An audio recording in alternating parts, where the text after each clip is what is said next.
చేస్తానండి ఈ చెట్టుకి. ఇది అయిపోయింది. కరివేపాకు చెట్టుకి నేను చేసింది ఇంత వచ్చింది. మాకు పచ్చళ్ళకి వాటికి సరిపోతుంది ఈ కరివేపాకు. ఇంక ఇది కూడా ఇంత జూలుగా ఉంది కదండి, ఇంత బుషీగాన. ఇవి కట్ చేస్తూ ఉండాలండి. చాలా ఎండగా ఉంది. కట్ చేస్తేనే మంచిగా వస్తుంది మనకి. చూసారా, ఇది ఎందుకంటే కట్ చేయాలి, ఈ బ్రాంచెస్ తీసారనుకోండి కింద గాలి కూడా వెళ్తుంది, మంచిగా వస్తుందండి. చూసారా, ఇది బాగా వస్తుంది మంచిగా. అందుకనే నేను బ్రాంచెస్ లాగా తీసేస్తూ ఉంటాను నేను చాలా దాకా. ఎందుకంటే గాలి కూడా ఆడాలి కదండి, మరీ ఎండ ప్లేస్లో వేయకూడదు. ఇది కరివేపాకు అన్నీ తీసేసుకోవాలి. ఒక చెట్టుకి ఒకసారి తీసుకోండి, 2 ఉంటే. నేను ఇందులో 2 వేసానండి. నా కాడ ఆల్రెడీగా లాస్ట్ ఇయర్ చాలా బాగా పెరిగిందండి. అది 1 ఇయర్దే. 1 ఇయర్ అయిపోయింది. ఇది ఇంకా 1 ఇయర్ అవ్వలేదండి. వింటర్ వస్తే 1 ఇయర్ అవుతుంది.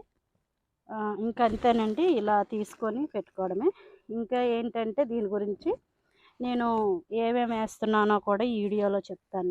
నేను చూసారా, పాత లీవ్స్ తీయాలండి, కొత్త తీయకూడదు. మనం పాతి 1 మంత్ నుంచి 2 మంత్స్ నుంచి ఉండిపోయిన లీవ్సే తీయాలి. ఎందుకంటే పాతి తీసుకుంటేనే మీకు మంచిగా హెల్తీగా ఉంటుంది చెట్టు.